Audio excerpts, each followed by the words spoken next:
Bien. En lien avec le TP fleurs, vous allez devoir être capable de caractériser l'organisation des fleurs. D'accord? Donc, vous risquez d'avoir au TP des fleurs à votre disposition. Alors, je remets les fleurs. J'ai ici une rosacée. Et première chose à faire, repérer les différents verticilles. D'accord? Il y en a 4, à savoir, alors je vais enlever ici juste les bractées pour me débarrasser, pour que ce soit plus visible. À savoir ici les sépales, je vais enlever ça, les sépales ici, premier verticille, les pétales ici, qui tombent facilement, vous avez vu. Ensuite, bon, la chenille, ça n'a rien à voir. Les étamines qui sont ici, et au centre, si j'enlève un petit peu les étamines, c'est toujours dans ce sens-là, et au centre, le dernier verticille, le pistil, d'accord, l'ensemble des carpelles, on appelle aussi le gynécée, qu'on voit ici. D'accord. Caractériser ça, ça va être du coup essayer de repérer le nombre de pièces de ces différents verticilles, le nombre de sépales, ici on voit par exemple 1, 2, 3, 4, 5 sépales, le nombre de pétales, le nombre d'étamines, le nombre de carpelles. Le nombre de carpelles étant certainement la chose la plus difficile à repérer, mais aussi éventuellement les fusions qu'il peut y avoir entre ces différentes pièces. Alors, je donne un exemple. Si on prend ici le bouton d'or, renonculacé, on voit les sépales qui sont là, les pétales, vous voyez ici, sont libres. Si je tire sur les pétales, bon, il est libre. Ils ne sont pas fusionnés les uns aux autres et pas d'ailleurs fusionnés avec d'autres pièces.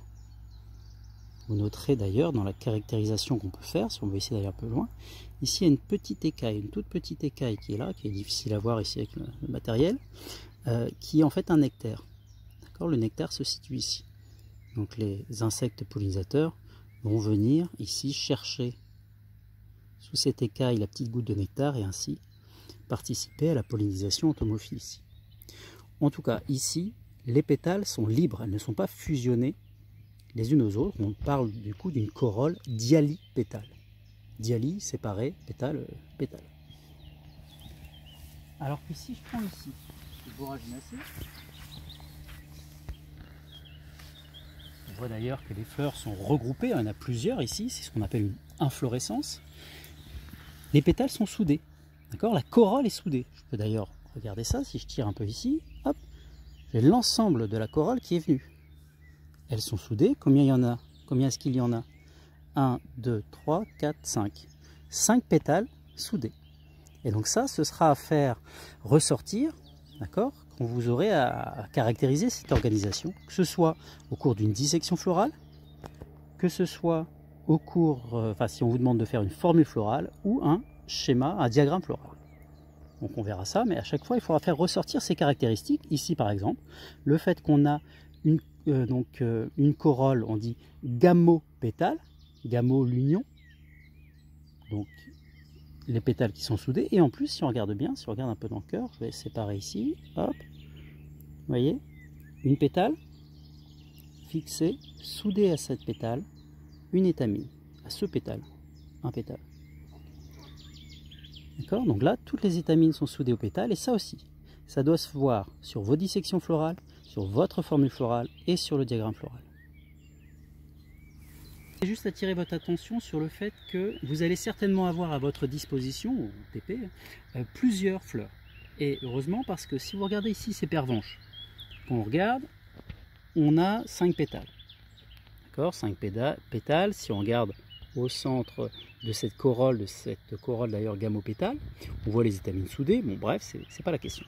5 pétales, vous pourriez mettre ça dans votre formule florale ou le faire apparaître ça, quelle que soit l'organisation la chose qu'on vous demande de faire. Bref.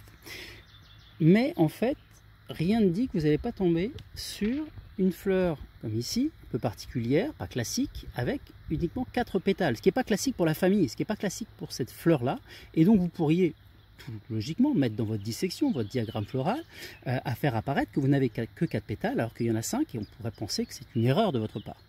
D'accord?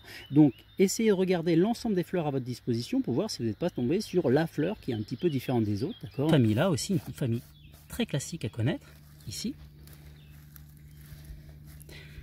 La famille des plantes qui ont des fleurs qui ressemblent à des papillons. Pourquoi? Parce que vous avez ici un très grand pétale, qui est là, qu'on appelle l'étendard. Et vous avez ici deux pétales sur les côtés, les ailes qui sont là, ça fait 3 pétales pour le moment, et encore 2 autres pétales mais qui sont soudés, qui forment une structure protectrice pour les pièces fertiles, ici, qu'on appelle la carène. Alors je vais essayer d'enlever ça, essayer de sortir le calice. J'ai du mal. On voit d'ailleurs que le calice est soudé. Et pour savoir combien de sépales forment ce calice, il faut compter le nombre de pics. Le nombre de petits pics ici, qui à chaque fois correspond à un sépale différent, il devrait y en avoir 5. 5 sépales, 5 pétales, d'accord, c'est assez classique. Si vous avez 4 sépales, 5 pétales, c'est louche, c'est bizarre. D'accord, on a souvent le même nombre, ou en tout cas un nombre relativement proportionnel. Alors, toujours est-il que là, de la même façon, si j'essaie d'accéder, alors il y a tout plein d'étamines, elles sont soudées, il y en a 10 normalement. 10 étamines, toutes soudées, ou des fois il y en a 9 soudées et puis une qui n'est pas soudée aux autres, et vous avez de la même façon le pistil qui se retrouve dans le cœur. Vous voyez, il n'est pas bien gros. D'accord, parce que là on n'a pas eu encore fécondation, donc l'ovaire n'est pas du tout encore développé ici. On perçoit un peu des petits points qui doivent correspondre aux ovules. Mais si vous prenez du coup ici sur des fleurs plus âgées, c'est plus des fleurs mais on retrouve les restes de pièces florales caractéristiques du fruit, on retrouve ici les sépales qui sont desséchés, on retrouve les restes ici un petit peu de pétales et d'étamines, le reste ici le sommet du pistil avec le stigmate, et donc là l'ovaire s'est bien développé, commence à se transformer en fruit, sachant que là on est au début du développement, là ici on est sur des fèves, on a après des gousses qui peuvent devenir bien plus grosses que ça, et donc là de la même façon ce sera beaucoup plus facile de caractériser l'organisation ici en réalisant des coupes transversales et en visualisant ces coupes.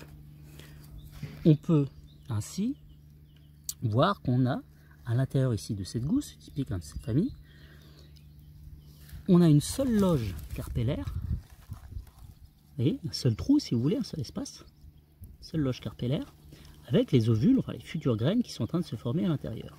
On a une fente de déhiscence, hein, ici c'est un futur fruit sec qui va s'ouvrir. Hop. Et on voit que ici, vous voyez, les ovules, ou les graines, parce que c'est plus vraiment des ovules, il y a eu fécondation ici, sont toutes fixées sur le même sens. Sur le même sens, pardon, sur la même ligne, du même côté. Si je fais un petit schéma rapidement sur cette feuille, ici,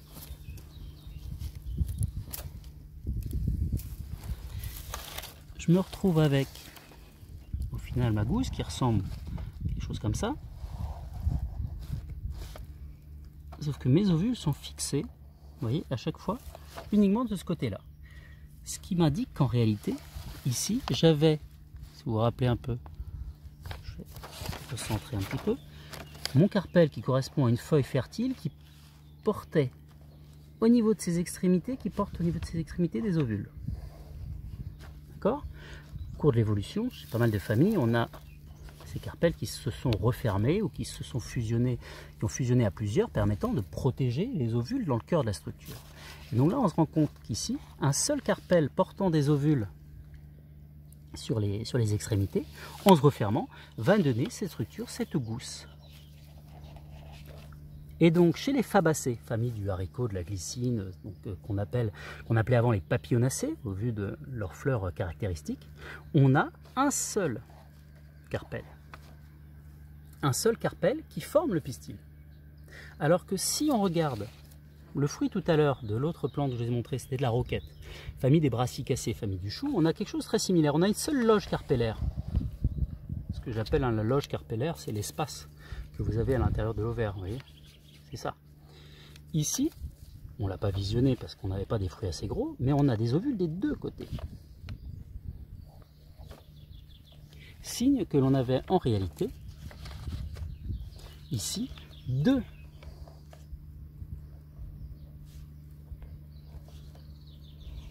carpels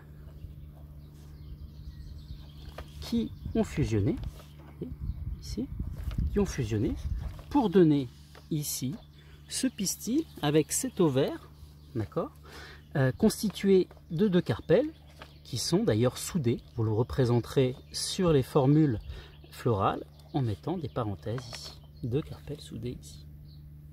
Alors puisqu'on discute carpelle et l'organisation ici justement du gynécée, une autre chose qu'il faut regarder, ça va être la position des pièces florales par rapport à ce carpelle. C'est-à-dire que si je vous fais juste pétales, fleurs, on va mettre ici pédoncule floral, on n'a pas mis de sépales. Si vous regardez votre pistil, le gynécée, il peut être positionné comme ça, c'est-à-dire au-dessus de l'insertion des pièces florales. L'insertion des pièces florales est là. C'est le cas de nos fleurs ici. Si je reprends par exemple là ma papillonacée, d'accord. Si j'enlève ici, ce serait plus facile avec des pièces non soudées, mais je regarde ici, hop, hop, hop, hop, hop. Vous voyez, j'ai bien l'insertion des pièces florales ici, qui correspond à la base de mon ovaire. Donc mon ovaire, je le fais comme ça, hop. L'ovaire qui est là, il y a les étamines qui le cachent un peu. Je l'ai arraché.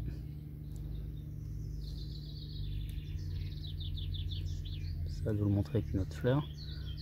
Parce que là, ouais, j'expose tout. Je vais vous le montrer avec une autre fleur.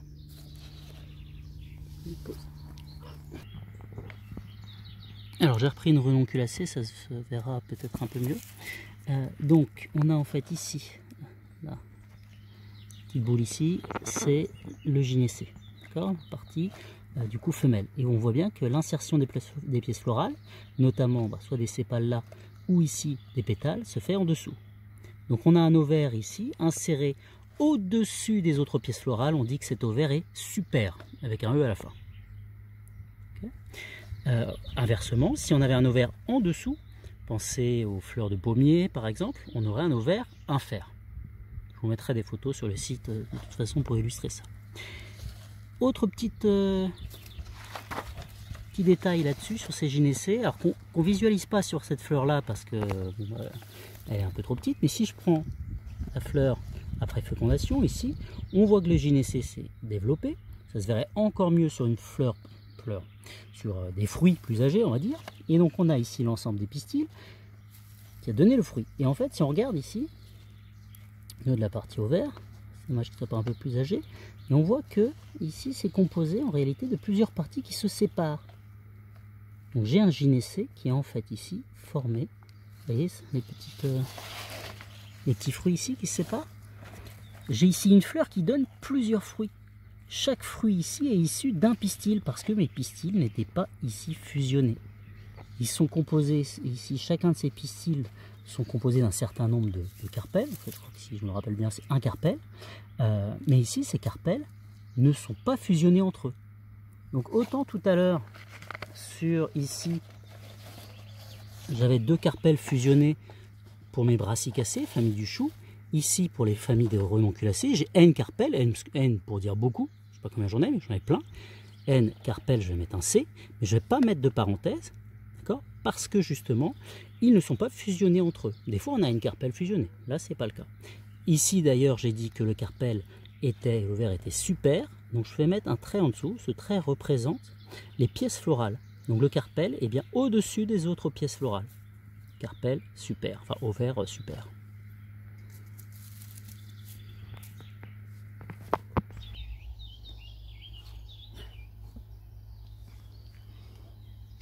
Alors, autre type de fleurs sur lesquelles vous pourriez avoir à travailler. Ici, vous avez des fleurs un peu particulières, d'accord. Vous n'êtes peut-être pas reconnues en tant que fleurs, parce qu'elles ne sont pas très jolies, puisqu'on est là sur un cas de pollinisation anémophile.